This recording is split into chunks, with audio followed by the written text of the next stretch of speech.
time for the doubt, they counting me out, I'm getting it in, yeah. No time for no loss, I'm paying the cost, I'm in it to win, yeah. Refuse, mine, it can't be diffused. If you ain't thinking the same, then we playing by different rules.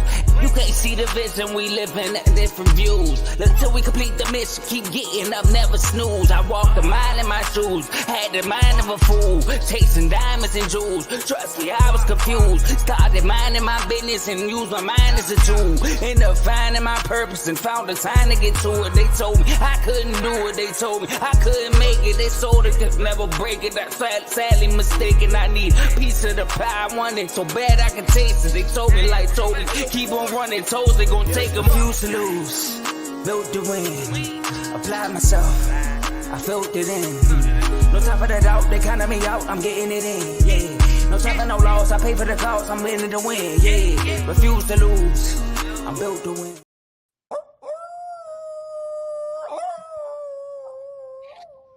What up? Day 2 of Dave's Doghouse, back-to-back episodes, just like I promised yesterday. How's everybody doing today on this great Wednesday? You know, it's Winning Wednesdays, of course. And this is the normal day that I do my show, but this is not the normal time. And it doesn't matter because I'm still going to give you some great content. I'm just giving it to you a little earlier than normal. We got some really good things to talk about today. Of course, it's the doghouse. So you know some people get thrown in the doghouse today. We got some big dogs that's going to be talked about today as well. This honorable mention and an honorable mention. So I can't wait to get started with everything I got to talk about today. Let's get right into it, man. Right now, I'm live on YouTube and Facebook. I am 9 subscribers away from 100 subscribers. So whatever you do, make sure you like, share, subscribe. You know, follow me on social media. My name on IG is Dave's Doghouse _. I'm also on Twitter, or X, as you want to call it. Also on Facebook as well. If you don't know my name personally, then you could just you'll find me there. But thank you for who is tuning in so far right now. I can't wait to talk about what's going on today. I'm gonna do this a little differently than normal. I normally just go right into the doghouse, or if someone's coming out. But I feel like I have a new format that I want to work with, and this is how I'm gonna do it today. So today we're gonna start with the dishonorable mention first before we get into the doghouse. So this person very well could just be in the doghouse, but I'm gonna give him a little bit of some kind of a grace because he is a rookie. This was his very first game in the NFL this year. And he is one of a few rookies that started on Sunday. 2 of the guys were top picks, expected to be top picks. There's another rookie who hasn't had the chance to start yet. He's behind Kirk Cousins. Shout out to my guy Teddy being the first to comment. I'm glad you're here. Make sure you stay the entire show because I got something for you today, my guy. But the first guy, the dishonorable mention I want to talk about today. Quarterback, used to play for Auburn, transferred to Oregon, looked really good in college, got drafted high by a team who's been looking for a quarterback since John Elway has been gone. The best thing they had was Peyton Manning, and that's not someone they drafted. We know where Peyton Manning came from, so that's the best thing they've had since then. They drafted Tim Tebow. They've had a plethora of other quarterbacks that they drafted, and it has not worked out for them. They're hoping that this guy's the future, but the first game did not look good, and I'm talking about Bo Nix. Or as we like to say in my chat, a.k.a. Bo Picks. He threw 26 to 42 this Sunday, and only 138 yards. It counts for only 133 because he did have a couple of sacks in that game. He threw 2 interceptions, which is one of the reasons why he's up here. His QBR was absolutely putrid, 31.3 QBR, which is not good at all. Passer rating is 47.5. That's 47.5 out of 158.3. That's absolutely horrendous. So it doesn't look good for his very first game. And I understand he got a lot to work with, but he ain't making any good decisions in that game. Um, he was better using his legs than he was with his arm. There's a running joke, haha, funny pun intended. Running joke that goes on um when it comes to the quarterbacks in the NFL, whether they're quarterback or running back. And this guy actually looked a lot better as a runner than he did as a passer this past Sunday. So that's why Bo Nix will be considered um, in my dishonorable mentions right now. So Bo Nix, aka Bo Picks, you are in dishonorable mention, so you get the doghouse cry.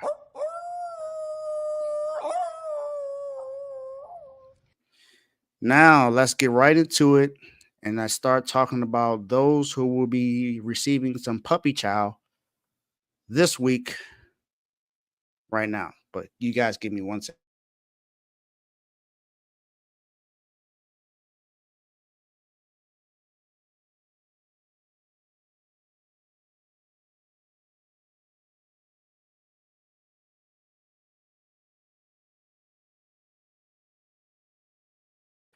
But yeah, Bo Nix, Bo Picks. First up. That was Bo Nix. Now, the actual doghouse. It's a plethora of guys in here. Some guys may be coming out. And who knows when they will or if they ever will. But there's an opportunity for some of these guys to come out, of course. We have 4 new additions that were added yesterday. Cheryl Swoops, we had Justin Verlander, the Florida State Seminoles, and then actually Notre Dame. So there you go. Yeah, that's why he's a dishonorable mention, Joe. He's not I wouldn't necessarily put him in the doghouse. That's why I said it's just a dishonorable mention, just because it didn't look that good. So not something to be too upset about. It's just a bad game for his first game. That's all. I could have talked about Caleb Williams as well, who also had a bad game in his first game, even though he got a win. So that's kind of the only reason why I didn't put him in there, because his team won the game. It wasn't because of him, but hey, they won a game. So as we get into who's going to be a part of this first, we got to get you guys just thinking just a little bit when it comes to doing it. Uh, 2 quarterbacks um, who have been healthily played since they've been in the league. One guy was heavily traded for, sought after by a few teams, and decided to go to a certain spot. But this one quarterback who a lot of people feel got a contract that he did not deserve, which forced his now former teammate to leave and go to a rival team in the same division, who they will now see twice a year, as long as he is in the NFL, at least for the next 4 years. And $45 million contract. I guess he was due up at that time, but a lot of people know you probably would have rather just waited it out instead of giving him the contract that he got. Let's not keep the people waiting. Daniel Jones, Danny Dimes, Danny Nichols, Danny Pennies, and whatever what you want to call it, the money he got, he ain't deserve. Let's just be brutally honest about it. He ain't deserve that contract. The New York Giants were good because Saquon Barkley was their running back. Daniel Jones has not played well since he got that contract. Let me ask y'all a question. How many touchdowns has he had since he got that contract? Don't worry, I'll wait. Passing touchdowns. And remember, he got this contract after they went to the playoffs 2 years ago. Oh yeah, one. 1 touchdown pass since then. He has actually he's thrown more touchdowns to the defense that he is going up against than his own receivers, his own players. More touchdowns against the defense than for his own offense. But yet he got a $45 million contract. And Keith, I'm glad you're here because this is your quarterback that you praised. Danny Dimes. He's the best player on your team. Well, the best player on the team played absolutely terrible. He didn't look good at all. He did not look good. He had one of the worst QBRs in that game, and I didn't even talk about all of his stats just yet. But since you're here, I get to actually bring up his stats. 22 of 42, 186 yards, 4.4 yards a pass, 2 interceptions. He got sacked 5 times. His QBR was a 16.2, which is absolutely terrible, and a passer rating of 44.3. But this is the guy that you believe is, you believe he's the guy. He's the guy. Okay. Well, the guy looked absolutely terrible. He looked like what Teddy just said here. Trash. Now, compared to us, he ain't trash because he's an NFL quarterback. But we're comparing him to his peers. His peers. And I'm glad that you know what, Keith, is so glad that you're here because you just brought up something that you said gave us O-line needed time. So there was a play that I actually saw where he had a clean pocket.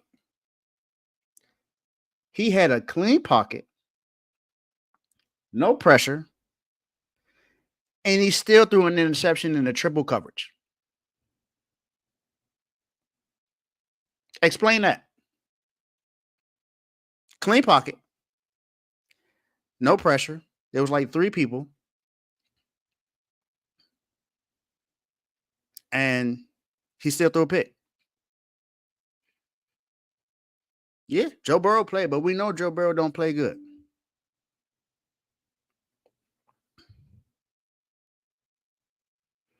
If nobody was open, you throw it away. Isn't that what you do as a smart quarterback? You throw it away or you take the sack. You don't throw it into triple coverage. That's just not smart. He's a $45 million quarterback.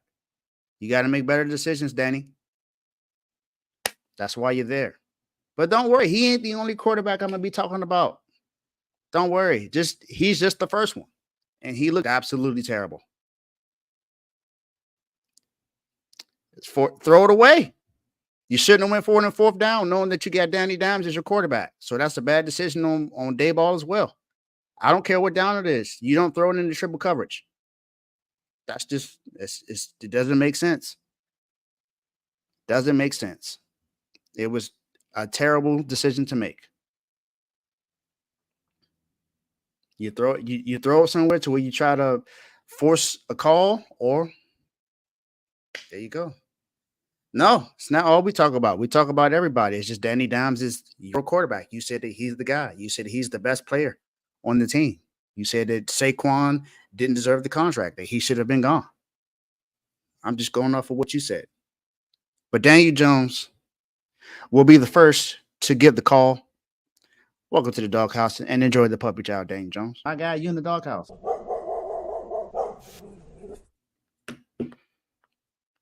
All right, now we got someone else to talk about. Like I said, your guy, he not alone. He ain't alone. He not by himself. He got someone else that will also be talked about. And this guy was actually pretty good. He was pretty good when he was a Houston Texan. It was really good when he played for the Clemson Tigers. He deserved to be drafted as high as he did during that time. But what else has this guy done since he got to Cleveland? Deshaun Watson.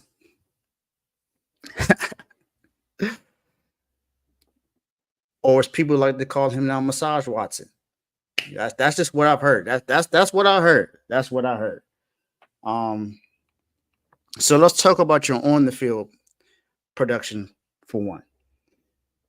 So it's been what, year and a half since you got there where you played half a season, not even half a season. You played the end of this played towards the end of the season. Then last year you began the season, you didn't look good. Your best game was against the Ravens, and where you went 14 for 14, led a drive to where you guys won that game. But now you're going back to what you looked like when you first got to Cleveland. Um, there was a play on third down. Amari Cooper was wide open going across the middle. Not sure if you looked directly at him or if you looked past him, but he was wide open. But you instead scrambled and you either took a sack or interception. You just don't look good. And I believe you had the worst QBR in the NFL this past Sunday. 24-45, 169 yards, but it only counted for 137 because you got sacked an NFL high 6 times. And some of that was because of you. I understand the O-line did allow some, but some of that was also because of you, Deshaun Watson. And a QBR of 9.3. It's a quarterback rating, QBR, of 9.3 out of 100. That's absolutely horrendous. Putrid, trash, terrible, whatever you want to call it. It ain't good. It ain't good at all. It was just terrible. And this is exactly what it looks like now for you, Deshaun Watson. As far as on the field. Now, let's talk about off the field. You already were on the commissioner's exempt list for having assault cases brought up against you in court. You did not serve jail time, but you did get suspended. And I believe you got a settlement. But now you have another case that was brought up that happened in 2020 with another young lady.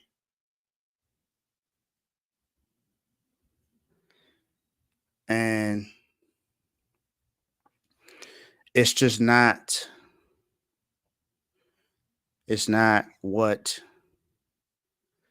it's not exactly a good look for you right now. Now, the NFL says that they're not, looking to suspend you or anything or put you on the exempt list again because they're waiting for the legal action and everything. And that makes sense. Makes sense. Makes sense. Makes a lot of sense right now.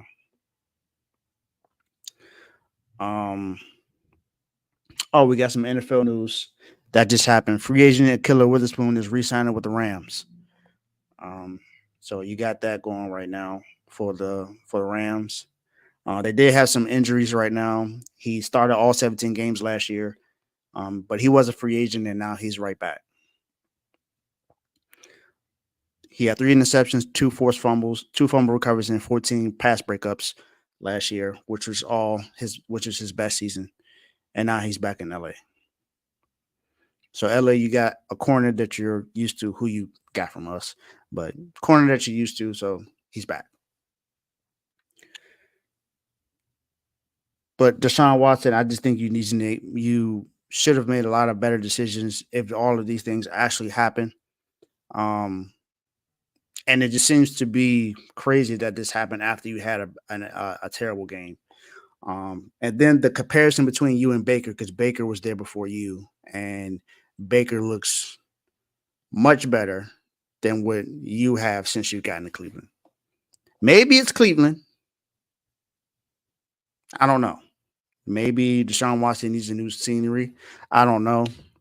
Maybe it's just Cleveland where quarterbacks go to pretty much not do well. Baker's the best thing that they've had in a while. But he's in Tampa Bay now, not in Cleveland. But Deshaun Watson, you got to get your life together on the field and off the field.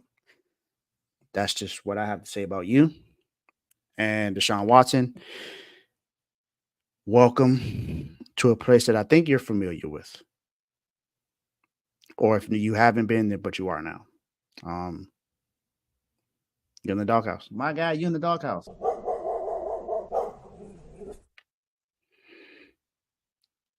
And there goes Deshaun Watson. Now, let's get to another team. And this shouldn't really become a surprise to this team. Because although they did not have a first round pick last year, they were absolutely the worst team in the NFL. And it looks like they're going to be the same exact thing this year. I understand it's week one, but you didn't look any better than you did last season. Not even remotely close. You went and got a few weapons for your quarterback who didn't look good last year because of the O line, and it doesn't look like the O line got any better, honestly. And that's the Carolina Panthers.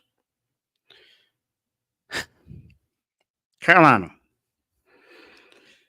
you allowed 47 points against a Saints team that is not known for having a high-powered offense.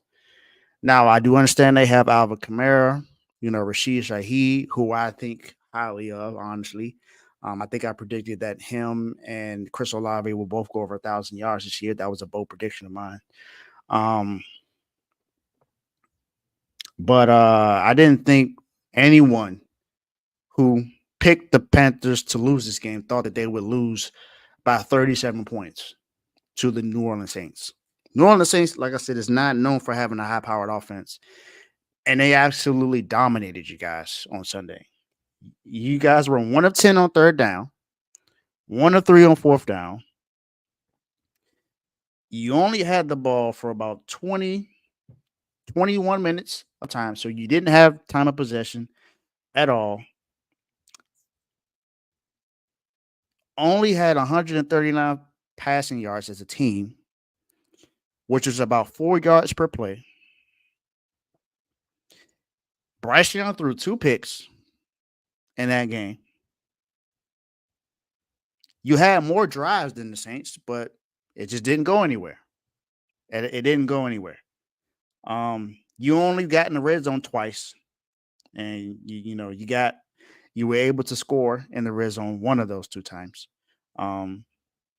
So 2, but only 1 touchdown in those 2 drives. So, I mean, I guess that's okay. 1 or 2 is half, but you only get 2 attempts, so it ain't really that good. Especially in the NFL and the league where you got to score at least 21 points to say that you're doing what you can to try to win the game. Defense was atrocious. This is the offense, and the offensive line, like I said, it's not good. You allowed 4 sacks in this game, and that's on pace for Bryce Young to be sacked 68 times this season. That's a high mark for a small quarterback.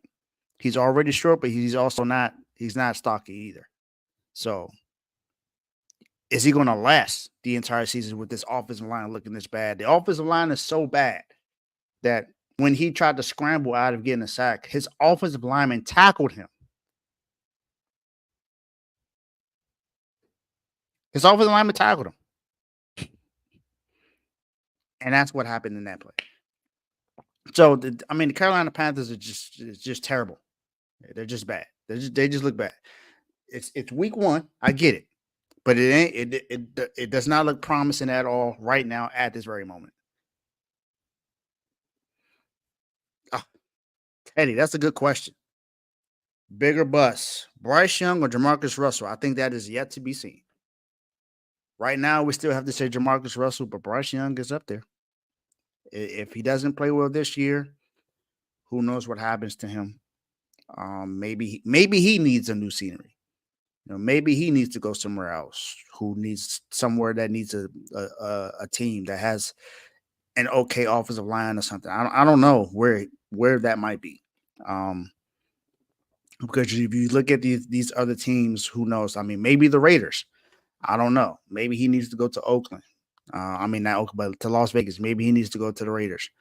I mean, I would say the Giants, but the Giants O line isn't absolutely great, honestly. And neither is their quarterback, but hey, I don't know if that's the best decision for him to go there. They seem to have a lot of injuries on the O line almost every single season. So I don't know. It's yet to be seen. Good question though, Teddy. Good question. But that's the doghouse. So Carolina Panthers, you have an opportunity to get out, but what are you going to do to do that? All of you guys do. I think Deshaun Watson, you have more than these other guys that you got to get done. But everyone has an opportunity to get out the doghouse. But let's see what happens. Until then, welcome to the doghouse. My guy, you in the doghouse. All right, going to take a quick commercial break, and then we get to talk about the big dogs and the honorable mentions. See you in a minute. Yo, my name is Lambo Anlo. This is Dimitri. This is Ed Han. My name is Daryl Julian, and this is Refuse to lose sports. Refuse to lose sports. Refuse to Lose Sports. Refuse to lose sports. Mind that can't be diffused. If you ain't thinking the same, then we playing by different rules. You can't see the vision, we living at different views. Until we complete the mission, keep getting up, never snooze. I walked a mile in my shoes, had the mind of a fool, chasing diamonds and jewels. Trust me, I was confused. Started minding my business and used my mind as a tool. Ended up finding my purpose and found the time to get to it. They told me I couldn't do it. They told me I couldn't make it. They sold it, could never break it. That's sadly mistaken. I need a piece of the pie. I want it so bad I can taste it. They told me like Toby, keep on running toes, they gon' take them. Refuse to lose, built to win, apply myself, I felt it in. No time for the doubt, they counted me out, I'm getting it in, yeah. No time for no loss, I pay for the cost, I'm winning to win, yeah. Refuse to lose, I'm built to win, apply myself, I felt it in. No time for the doubt, they counted me out, I'm getting it in, yeah. No time for no loss, I'm paying the cost, I'm ready to win, yeah. Refuse. All right, we're back now, and we get to talk about the honorable mentions for this week. And my honorable mentions, they've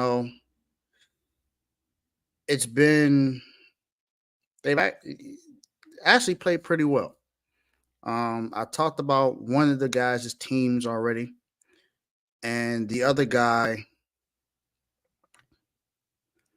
he actually, had a really good game.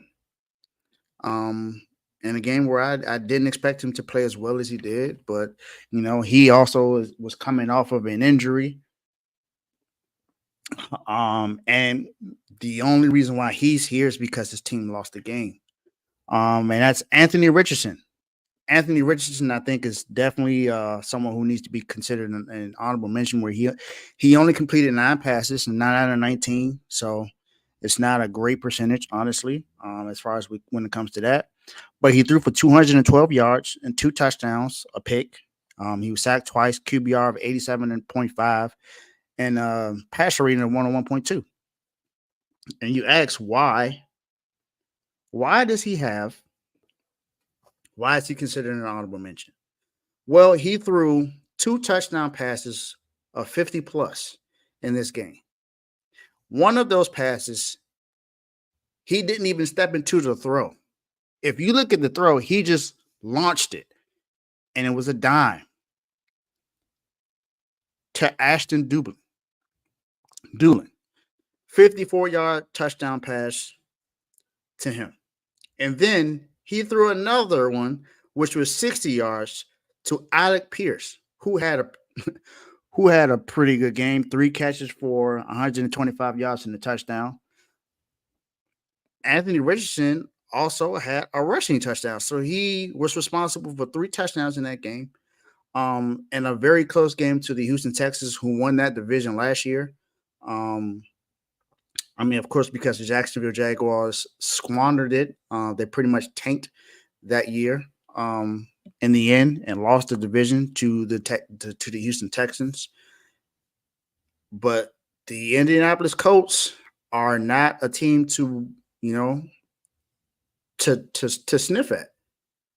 I think with everything going right, with Jonathan Taylor and Anthony Richardson on this team, along with Michael Pittman Jr., Donnie Mitchell, who they drafted this year, um, they have an opportunity to make some things happen. And yeah, he has a strong arm. Anthony Richardson is another guy, another dual threat quarterback who can make some issues happen in the NFL. And if given if given continued opportunities to play this well, and his protection gets a little bit better, and everything starts going well, the defense steps up, and everything. This Indianapolis Colts team can be one of those teams that didn't make the playoffs this year that can definitely do that this year, especially if they have a chance to win the division. I think this division is open between the 3 teams in there, and maybe even you throw the Titans in there, maybe. But the Texans, the Jaguars, and the Colts, I think they all have an opportunity to win this division. I don't think it's by far the Texans' division to lose because they only won this game by 2 points, and it's just the start of the season. It's just week 1, but something to watch out for. So, with being an honorable mention, you get a doghouse cry.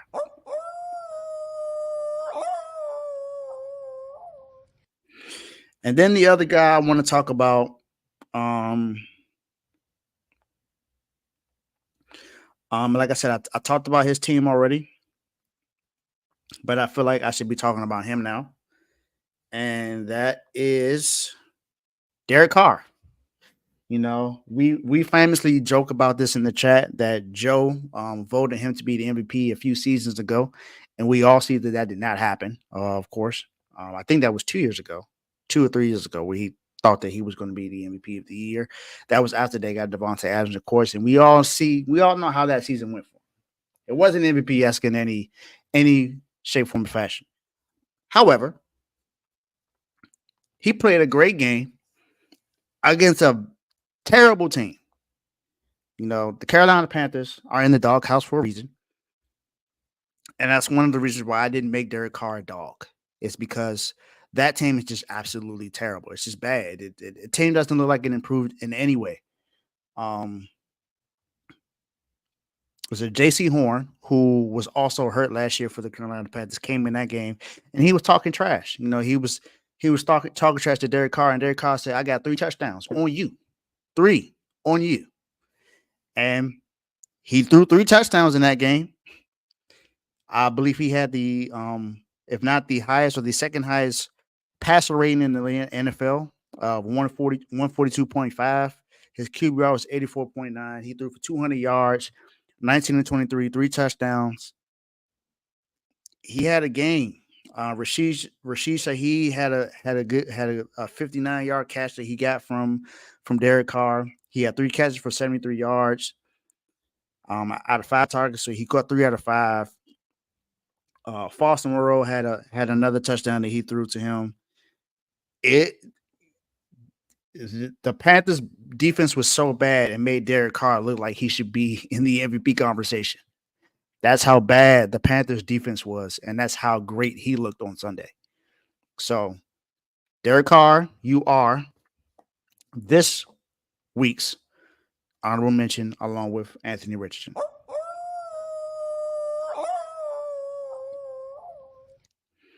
Now we're going to talk about the big dogs. The guys who I feel like play well enough to be in this conversation. Now, I think this first one is going to create some kind of controversy, but this is just let me Let me know if you understand where I'm coming from when I mention this guy. So, rookie wide receiver goes to a really good team that's been contending for a while. And there were some questions coming out of college for this guy, seeing as though that, even though he's very fast and elite speed, and we saw that in his very first game. Xavier Worthy, rookie wide receiver out of Texas, who was drafted to the reigning back-to-back Super Bowl champions. Although he didn't have a great receiving game,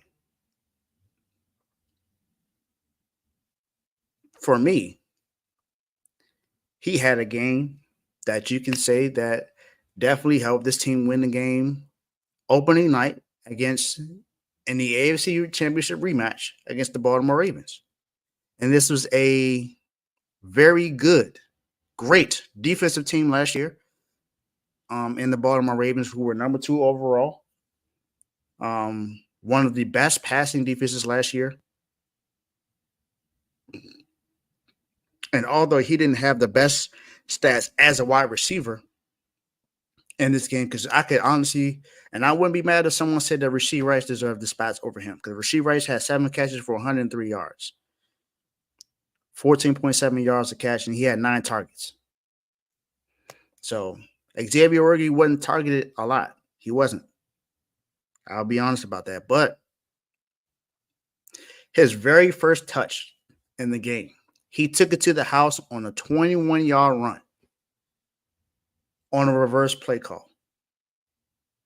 And we saw exactly how fast he was in that play. Not only that, his second touchdown of the game, which came in a key moment after the Ravens went down and scored a touchdown, and Tay called this in the chat. He said, don't worry about it. Ravens, the game is still going to be over. They're going to get it. Xavier Worthy is going to take it to the house and score again, and you guys will lose this game. And that's exactly what happened. That's absolutely what happened. Xavier Worthy, because of blown coverage by the Ravens, was wide open and took it to the house. I think it's dangerous to leave someone with that kind of speed wide open. And I think we see exactly what he's capable of when he's able to get open. He's to me, I believe he's going to be one of those yak receivers. And, you got guys like Brandon Ayuk, Debo, Cooper Kupp, Puka Nacua, Devontae Smith, A.J. Brown. These are guys that get a lot of yak yards. I think he is going to be one of those kind of receivers because of who his quarterback is and the other weapons around him. You got Rashee Rice, who's also got some really good speed. You got Hollywood Brown, who hasn't even played a game yet for the Kansas City Chiefs. So you got him too. You got Mecole Hardman, who's still on this team, who's still very fast. Juju is there. I mean, you don't consider him speed, but it's another guy that had his best season under Patrick Mahomes 2 years ago. You got Travis Kelce, who's still considered the best tight end in the league. This guy can be very dangerous for this team, who is looking to a three-peat, which has never been done in the NFL as far as the Super Bowl era. The last time it happened was when the Packers did it in the NFL Championship from like 1965 to 1967. That's the last time that happened. But the NFL teams allowed him to get another touchdown. They allowed Patrick Mahomes to get another weapon and another guy with speed. He's fast, man. He's fast, man. And this offense may be even more elite than when they had Tyreek Hill because of all the weapons that are around them. And that makes this team a lot more dangerous than it was last year or the year before. And now Patrick Mahomes can actually read defenses. So just imagine how that's going to help Xavier Worthy in his progress as a rookie this year. he could very well be in the conversation for Offensive Rookie of the Year because of what he may be able to put up this year. So, Xavier Worthy, you're the first to get the call as being a big dog. Welcome.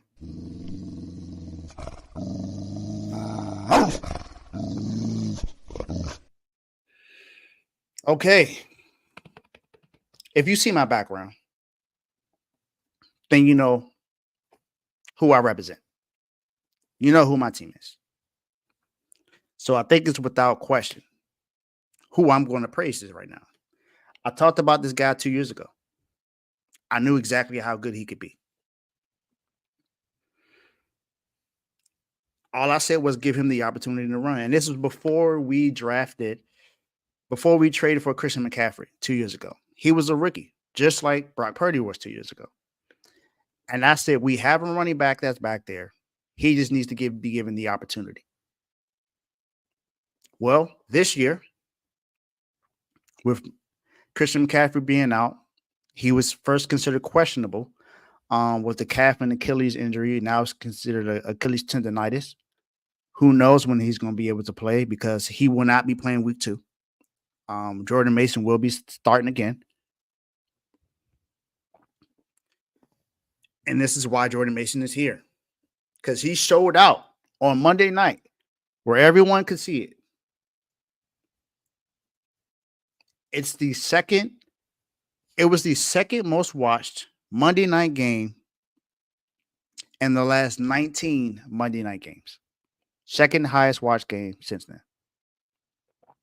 And he dominated. He absolutely dominated in that game.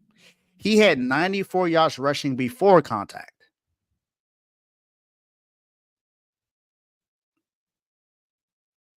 So he was gashing through lanes.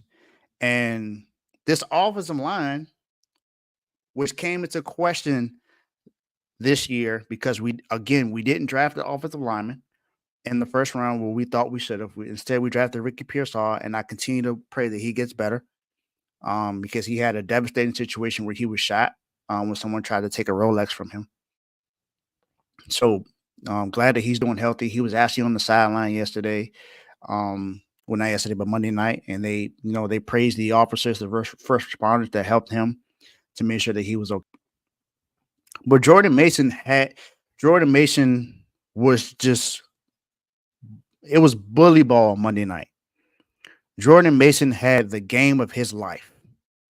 Very first game he was able to start, and he balled out. 28 carries for 147 yards and a touchdown. 94 yards before contact. He was running like he didn't care who was in front of him. He was going to make sure they felt him that night. And this is with, Trent Williams, who was still the best left tackle in the league, probably the best tackle in the league. I think he's the best tackle in the league. Left or right, doesn't matter to me. I think he's the best offensive lineman in the league, period. Going to be a for sure Hall of Famer whenever he decides to hang up the jersey. He wasn't there all mini camp, all training camp. He wasn't practicing. He just practiced last week after he got his contract, which is just a few days after what happened to Ricky Pearsall. And he is a true leader of this team because he didn't allow a pressure in that game after he didn't practice until the week of the game. Dominic Puny, who was a rookie out of Kansas that we drafted this year, right guard, made Colton McKivitz, who I have despised as our right tackle, actually looked like a really good right tackle that night. Jordan Mason had a great game. He had an absolutely great game, and I believe he deserved to be praised because of what he did in that game. So you got another game against Minnesota coming up on Sunday. It's a short week, and I'm almost sure that you're going to get some carries in that game. There's a rookie behind you that'll be helping out. I wouldn't be surprised if we sign another running back or bring up a running back from the practice squad to be there to help out. but you're gonna get the workload, and I think you're gonna have another good game, if not great. So Jordan Mason, welcome to the Dogs.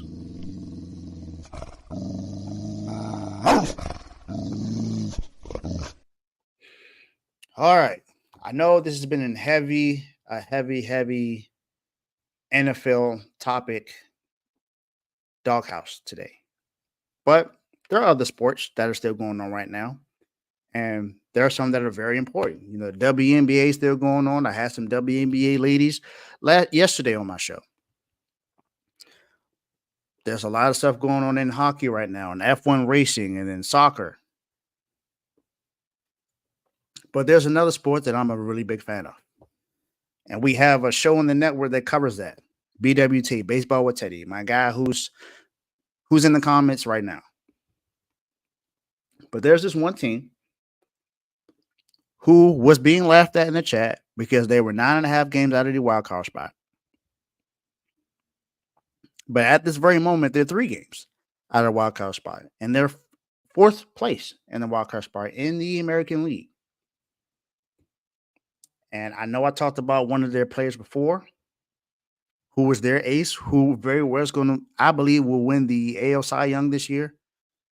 But this team looks like they're going to be, racing to get in the wild card spot. If the Twins happen to mess up, they're the guys right there in position to be able to take that. And it's the Detroit Tigers. The Detroit Tigers have won 12 of their last 17 games. They're 13-7 in their last 20 games. 4th place in the wild card spot, 3 games back of the Tigers. Just last night, in a pivotal game that was, going to help them either extend it where they were or they were going to drop. They're taking full advantage of what's been going on in these last few games.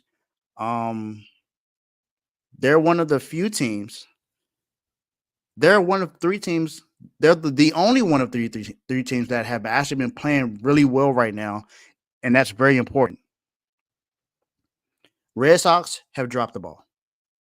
It just can't continue. We can't seem to get enough wins to where it matters. Pitching just hasn't been there. Hitting hasn't been there. We have one great win, and then we have a really bad loss.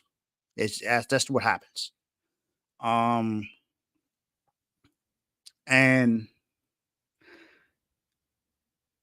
there's a young guy that played for them yesterday, and he played pretty well. He played pretty well in that game for the Detroit Tigers, man.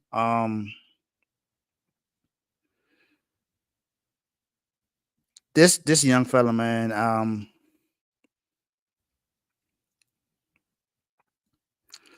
he just played well for the Detroit Tigers.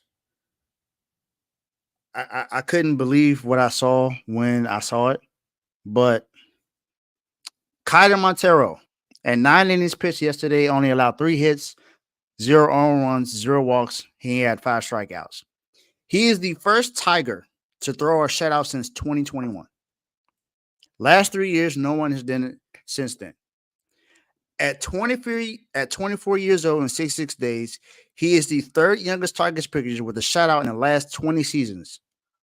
He's only older than Justin Verlander, who was 23 years old and 91 days during the time in 2006, and Michael Fulmer, who did it on August 14th, 2016.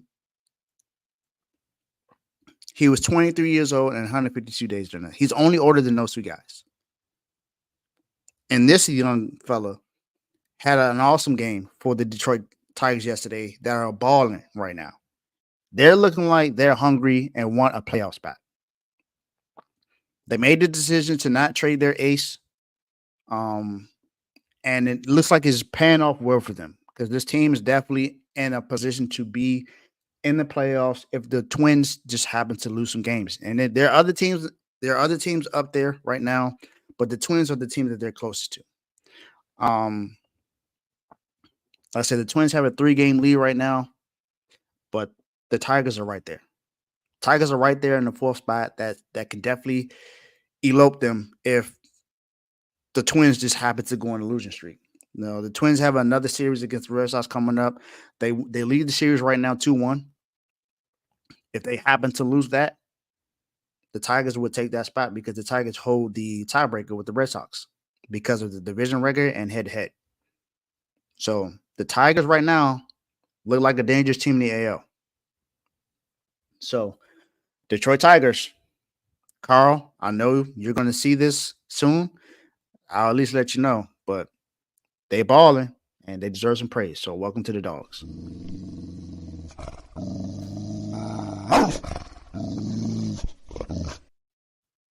All right, let's go back to the NFL now, because these last 3, I don't think will come of any surprise. Maybe one or two, because of how well they have played.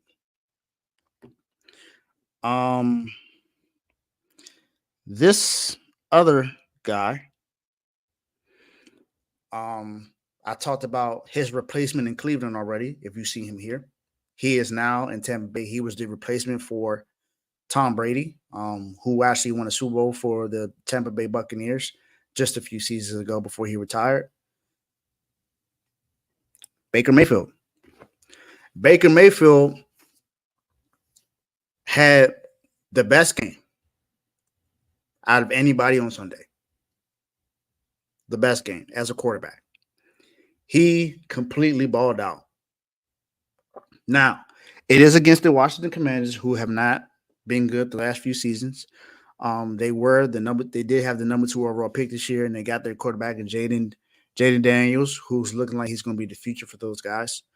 And he had a pretty good game. He didn't have any turnovers. He had 2 rushing touchdowns, 16 carries for 88 yards. Which was a rookie record for a quarterback. But Baker, man, he just made some amazing plays in that game. There were times where the protection broke down and he still made plays with his legs to be able to get a first down or not allow a sack. So he did that. Mike Evans, who didn't have a great receiving yardage kind of a game, honestly, had 2 touchdowns in that game. He had one on the left side against Benjamin St. Juice, which was a phenomenal throw that was thrown by Baker, and that gave him an opportunity to score. So Jalen McMillan, the rookie, got a touchdown on his first catch of his NFL season, his NFL career. Got a touchdown catch against the Washington Commanders as well. And then Chris Godwin had another catch. And he had the best game out of all the receivers in that game. 8 catches for 83 yards and a tud. 8 targets. So every time it was thrown to Chris Godwin, he got a catch. And that's because Baker was accurate. He played a phenomenal game that Sunday. And it wasn't much they could really do. He was only sacked 1 time for 9 yards. He had an 86 QBR, 146.4 passer rating, threw for 289 yards, 24 of 30. So he was accurate. He played a great game on Sunday. And it's about time that Baker gets his just due. Baker looked good last year, led this team to win the division, took them to the playoffs, got a playoff win against the reigning NFC champions at that time, the Philadelphia Eagles, who were on a losing streak during that time and definitely were out their top receiver, A.J. Brown, but nonetheless won the game 32-9 at home in the playoffs, and then comes back after losing the playoff game to the Detroit Lions in the first game of the season. 37 points on the Washington Commanders, who have a new head coach, new defensive coordinator, got some key pieces on that defense now. But there's still some really a learning curve for the Commanders. But Baker looks like he may be in line for another good season this year. And that's just off of one game. I get it. But he had a phenomenal game on Sunday, and he deserves to be talked about. Baker, welcome.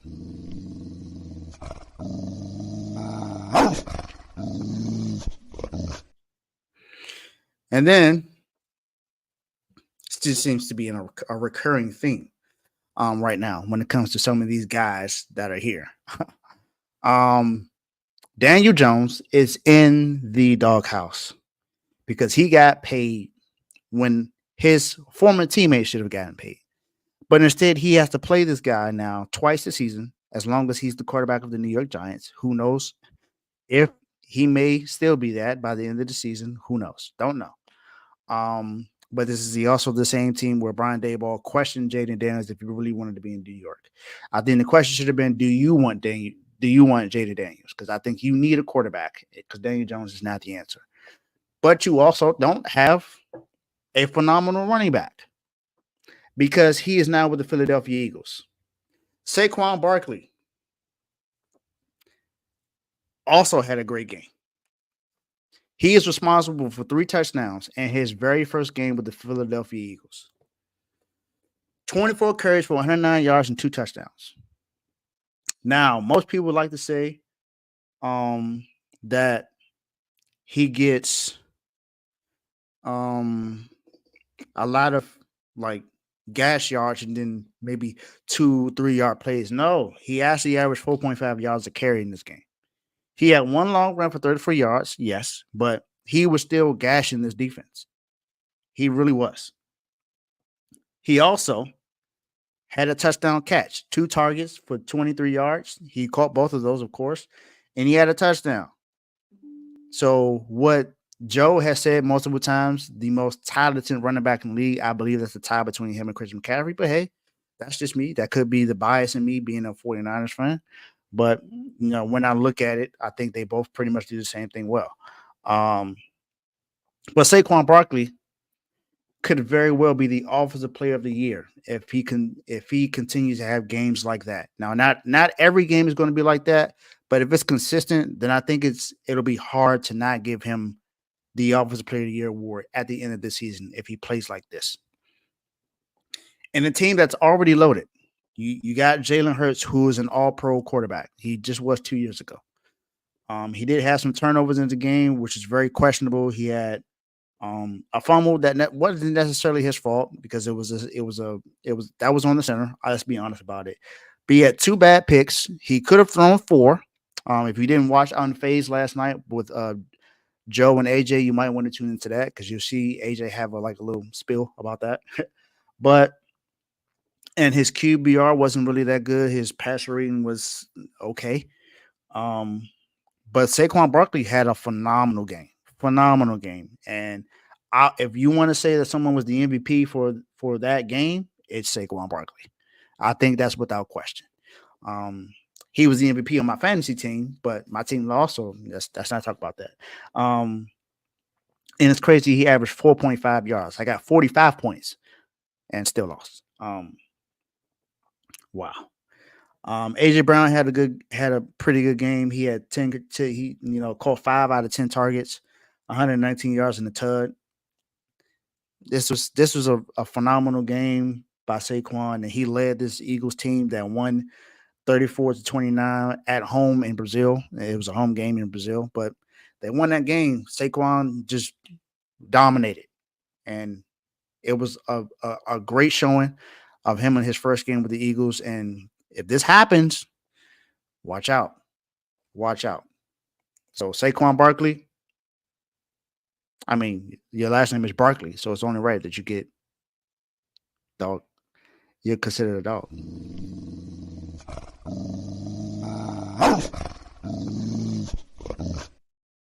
The dogs are barking. And now, last but not least, there was a cornerback drafted last year by a team that's been known to have really good defenses. And they had another good corner on that team, Jonathan Jones, who's really good as well. But this guy had a tough task guarding the team's best receiver and Jamar Chase when they played against the Bengals. Christian Gonzalez, this young cornerback, had a great game guarding Jamar Chase. Jamar Chase had 28 routes that he ran this past Sunday. 20 of those were guarded by Christian Gonzalez. Now, he got 3 targets against Christian Gonzalez, and he caught all 3. And PFF graded that low, only gave him like a 55 rating in PFF. But I mean, that's just them. He only had 14 yards. 14 yards on those 3 catches. You think he had 3 catches is maybe about 30, 40, maybe 50 yards a catch. Well, not a catch, but, maybe 65. No. 3 catches for 14 yards when he was guarded by Christian Gonzalez. Christian Gonzalez is making his case to be one of the top young corners in the league. You got Sauce Gardner. You got Patrick Surtain. There are other cornerbacks that you want to talk about. You can talk about DJ Reed, who's another good corner for the Jets. You could talk about Jalen Johnson, the cornerback for the Chicago Bears, who's still a really great cornerback, which is crazy. He wasn't even in the top 100. Crazy, ridiculous. And J.C. Horn out of Carolina coming back from injury. We'll see how he does. Charvarius Ward, Diamador. There's some really good corners. Quinyon Mitchell, rookie this year out of the draft. But Christian Gonzalez is a really good cornerback. And I think he's going to start making people respect him a lot more. Yes, he allowed 3 catches on 3 targets, but he only allowed 14 yards against one of the best receivers in the game. And yeah, the Bengals tend to struggle in the first 2 weeks of the season since Joe Burrow was drafted. Joe Burrow has one win in the season opener since he's been drafted. Just one. Which is not good. But Christian Gonzalez played a great game guarding Jamar Chase and made sure that he did not lose that game because the Patriots did upset the Bengals. But is it an upset? I mean, it is an upset because of who the Bengals are considered to be. They're considered to be a serious threat for the Kansas City Chiefs. But the Patriots are like, yeah, we caught you when we needed to, though. Caught you week 1, and we shut down your best option. So, Christian Gonzalez, you a dog. You were one of the few that helped the Patriots upset the Bengals in week 1. So, welcome to the dogs, big dog.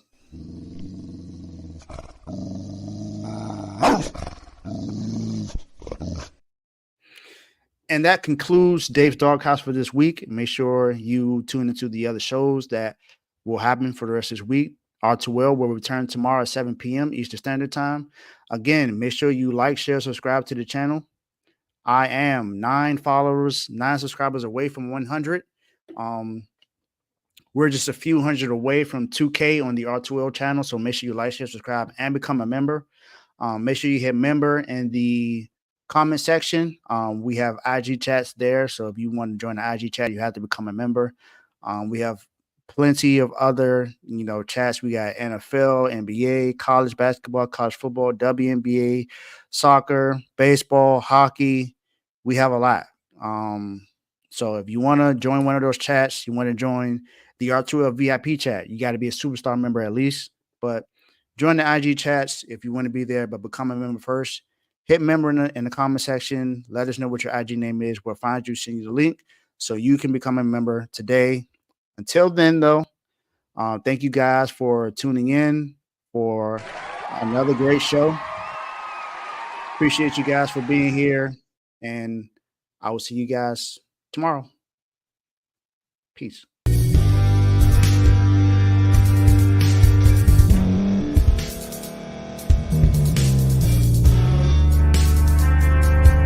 Thank you for staying to the end. If you're watching this on YouTube, please like this video, subscribe, and also hit that notification button so you can be notified next time we put out a video. If you're listening on any podcast platform, subscribe, and hit that notification button, y'all, so you can be notified we put out another podcast audio. And last but not least, hit that share button. No matter what you're listening to or watching it, hit that share button and send it to somebody that you know that would love to watch this episode you just listened to. So once again, thank you for staying to the end, and we'll see y'all in the next episode. My guy, you in the doghouse.